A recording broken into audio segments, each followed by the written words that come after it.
Goeiedag, is Johan Groeber hierso en ek wil nou vir jou voorstel aan jou pa. Hy sal my sê, maar nie dom wees nie, ek ken my pa beter as jy hom ken, maar ek praat van God die Vader. Sien jy hom as jou vader en as jou pa? Wat is jou verhouding daar met hom? Ken jy hom so? Want hy is die beste pa denkbaar. Kan nie 'n beter pa hê as God die Vader nie. En as jy hom nie so ken nie, dat ek jou voorstel aan hom, en dat jy begin om 'n verhouding te bou met jou eie papa, vader, God die Vader.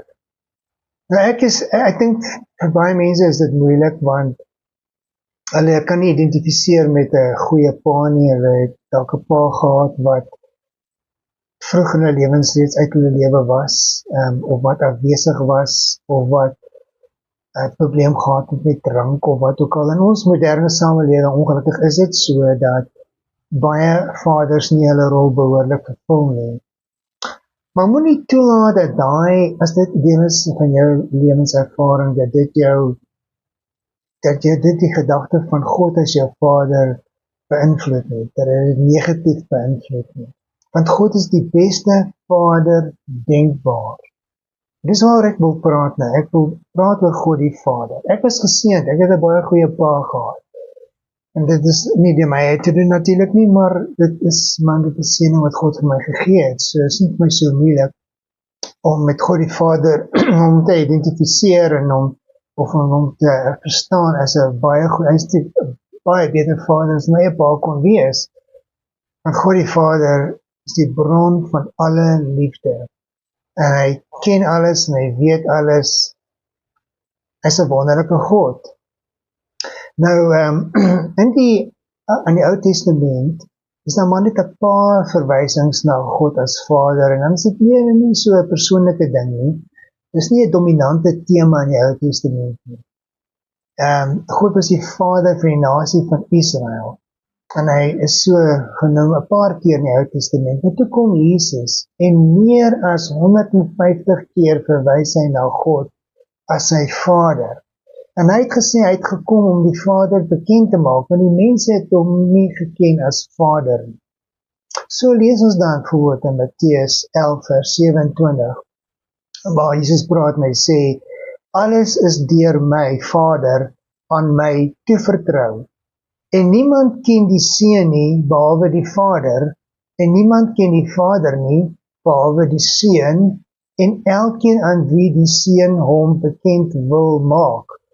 So Jesus het die Vader bekend gemaak aan die wat hy hom wil bekend maak.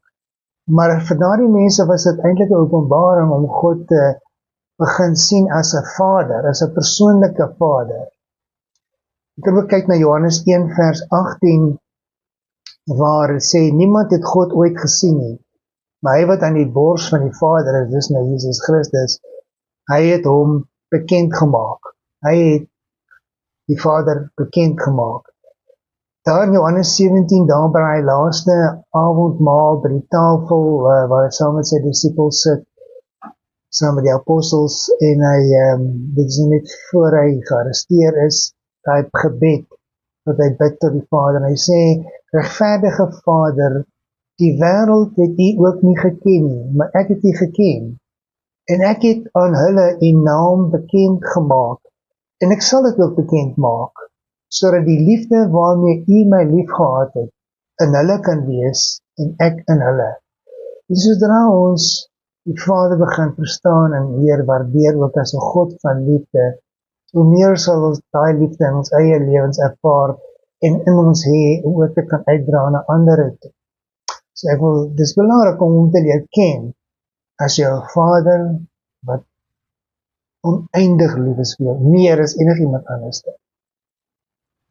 Goed, so die ander ding is dat baie mense dink dat Jesus is die sagte ene, hy is die ene met die empathie, hy is die ene wat genadig is, terwyl God die Vader hard is, en hy is streng, en hy is kwaai, en Jesus moet by hom kwyt. Dit is so 'n verkeerde siening, want Jesus het self gesê, as jy my gesien het, jy die Vader gesien. En die Vader is die bron van alle liefde. Ons het net gelees van dat Jesus sê, so die liefde waarmee u my lief gehad het, in hulle kan wees en ek in hulle. Selfe karakter. Jesus Christus het die karakter van die Vader openbaar. Hy was die presiese uitbeelding van God die Vader in karakter. Nou, is interessant dat ek het nog nooit 'n bufferplakker, is dit nie regte woord, 'n bumper sticker, gebruik nie die woord bufferplakker nie, maar 'n bumper sticker gesien wat sê God the Father loves you. Baie gesien van Jesus loves you, met so 'n hartjie, weet, so 'n rooi hartjie, Jesus, rooi hartjie, you. God die Vader, hy word nie so uitgebeeld nie. Dit is my interessant, jy weet, toe Jesus onder kwaai druk was, daar in die tuin van Getsemane, en sy disciples was daar een kant en hy het alleen gegaan, hy het geweet wat van voor lê, dus hy het voor hy gearresteer sou word, baie emosioneel, baie druk ervaar, en hy roep uit daarna, Abba, Vader, as dit moontlik is, laat hierdie beker my verbygaan. Maar Abba, die woord Abba is 'n Arameese woord, en dit beteken papa, papi, maar Engelse mense sê daddy, dis wat dit beteken. En dit het vir my baie betekenis ook, want Paulus gebruik daai woord ook 2 keer, wat hy sê, dit is ons verhouding met God die Vader. Ons kan Abba, Vader, papi, papa, dis 'n intieme verhouding, dis 'n baie nabye verhouding, dis nie 'n formele ding nie. Die mense mag dalk na die paus verwys as 'n vader, hier is iets heeltemal anders. Hy is jou pa, is jou papa, en hy is lief vir jou, en hy ken jou, hy weet alles van jou af, en niemand het jou meer lief as hy nie, en hy ken jou, en hy het jou lief, al het jy ook nou droog gemaak, al het jy ook gesondig, al het jy ook gemisluk in baie dinge in jou lewe, hy bly lief vir jou, soos enige ordentlike pa, steeds lief is vir sy kind, al maak sy kind foute. My pa was lief vir my, al het ek foute gemaak, al het ek droog gemaak, hy bly lief vir my, wel jou pa in die hemel is lief vir jou, al het jy ook droog gemaak, weet dit, verstaan dit, is 'n onvoorwaardelike liefde. En het sê, in die skrif, selfs toe ons nog sondaars was hy lief vir ons. Dit sê in Romeine 5 vers 8, God bewys sy liefde vir ons daarin, dat Christus vir ons gesterf het, toe ons nog sondaars was. Ja, toe ons nog sondaars was, het hy vir ons gesterf. En die Vader sy seun opgegee vir ons. En God sien homself as Vader van almal. Dit is interessant om dit te weet. Nie net die gelowiges op hom nou ken nie, maar hy sien homself as Vader van almal. Want eventueel gaan almal hom ervaar as Vader. Miskien nie nou al nie, maar die tyd gaan kom. Baie interessant is dit, dat in Handelinge 17 het Paulus gepraat met die mense in Athene wat afgodedienaars was. En hy het 'n standbeeld gesien, 'n beeld van die wat nou waar staan, onder het geskryf, die onbekende God. Hy sê, ek gaan vir julle nou van hierdie onbekende God praat, God wat julle nie ken nie. En hy sê, daai God is nie ver van enigeen van ons nie. En hy sê, soos een van julle digters ook gesê het, ons is sy nageslag. Jy kan kry daar in Handelinge 17 vers 28, Afrikaanse direkte vertaling.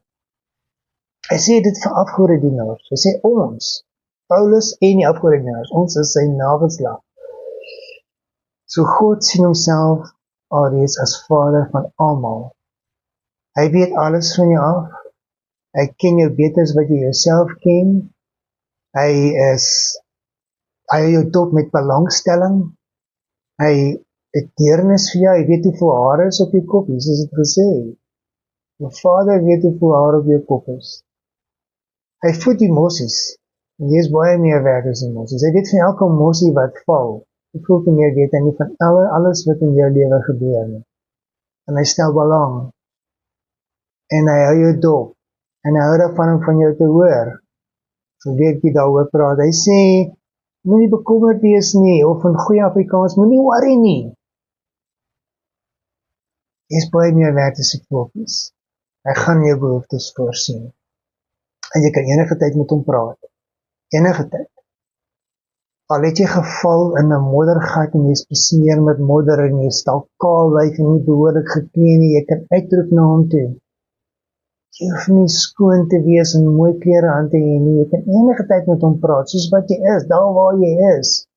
Jy oë kan oop wees, jy hoef nie oë toe te maak nie, jou hande hoef nie so saamgevou te wees nie, soos wat hulle dit altyd tipies uitbeeld nie. Jy kan met hom praat terwyl jy skorrelgoed was, jy kan met hom praat terwyl jy jou kar bestuur. Hy is nie by jou, is nie ver van jou af nie. En hy is werklik, he's real, soos hulle sê in Engels.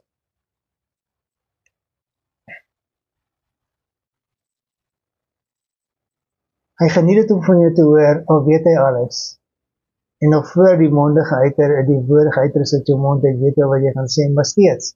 Hy hou daarvan om van jou te hoor, uit jou hart en uit jou mond uit. En hy geniet dit. En hy is lief vir jou, en jy is sy kind.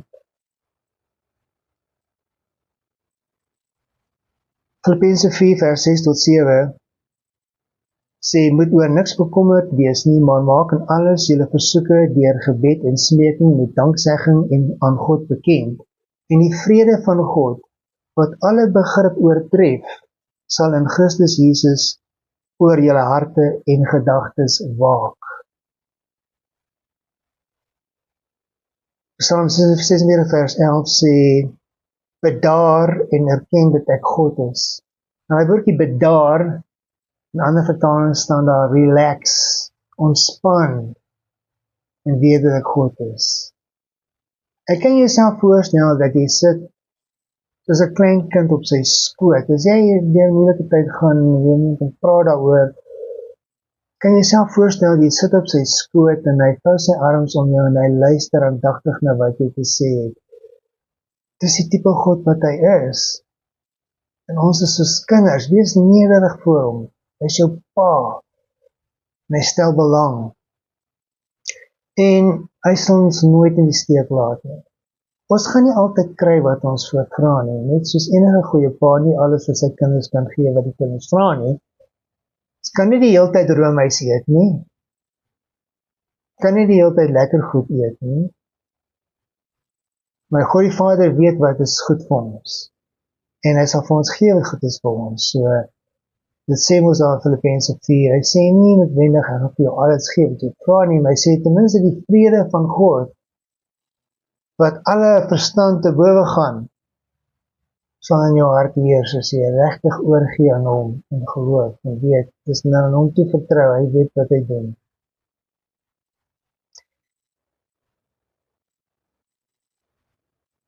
Jy sal dalk harde tye van teleurstelling moet verduur. Jy sal dalk slegte nuus ontvang, ontydige dood, of vir ons is dit ontydig, maar vir God niks is ontydig nie. Ons gaan nie altyd verstaan wat hy doen nie, net soos ek nie altyd verstaan wat my pa gedoen het nie. Die groot menswêreld was my duistere wêreld, ek het nie verstaan nie.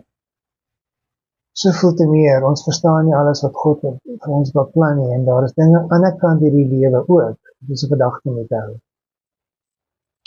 So, weet net dat alles werk ten goeie, soos dit sê in Romeine 8.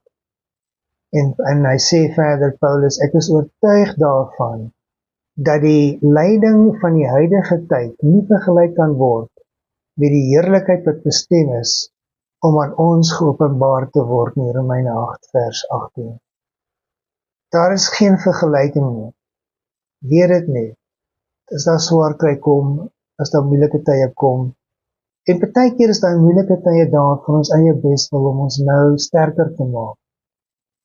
Maar ons gaan nie altyd kan uitpleis hoekom gebeur dit nie. Rus ons nie daarby, relax and know that he is God. Ontspan. En ons kan selfs tugtiging ervaar. Nie uit woede nie, maar met liefde, om ons reg te help, soos 'n goeie pa. En lees ons daar in Hebreërs 12, in vers 5 af 5 tot 7, wat eintlik 'n aanhaling is uit Spreuke 3, maar hy sê, my seun, moenie die dissiplinering van die Here geringskat nie. Jy moenie moedeloos word wanneer jy deur hom bestraf word nie, want die een vir wie die Here liefhet, tug hy, en hy straf elke seun wat hy aanneem. Verdra die tugtiging, want God behandel julle as seuns. En dan gaan dalk daai tye kom van tugtiging, en moenie moedeloos word nie. Hier is 'n God van liefde. Maar aan die einde van die dag 'n blink toekoms lê voor vir elkeen. En God het lank gelede beplan, soos 'n goeie pa wat vir sy kinders 'n toekoms wil beplan, en moontlike polis uitneem, dat daar studiegelde is, daai tipe van ding. Nou God is God, en hy is in beheer van alles. En hy het dinge beplan vir sy mense, die mense wat hy liefhet, en dis almal. Daar gaan 'n tyd kom, want daar gesê gaan word, die ou dinge het verbygegaan, alles het nuut geword. En daar's 'n nuwe hemel, en 'n nuwe aarde, en daar's nie meer dood nie, daar bestaan nie meer so iets soos dood en dooie mense nie. Die mense wat dan lewe het opgestaan uit die dood, en sal nie weer dood gaan nie, en daar sal nie meer trane wees nie. 'n ander tipe wêreld, en dan gaan hy kom woon, op die aarde, die nuwe Jerusalem, maar ons gaan hom kan leer ken, regtig leer ken, as ons Vader. Maar my uitnodiging aan jou is, begin nou reeds, om te ken, as jou wonderlike, liefdevolle Papa Vader.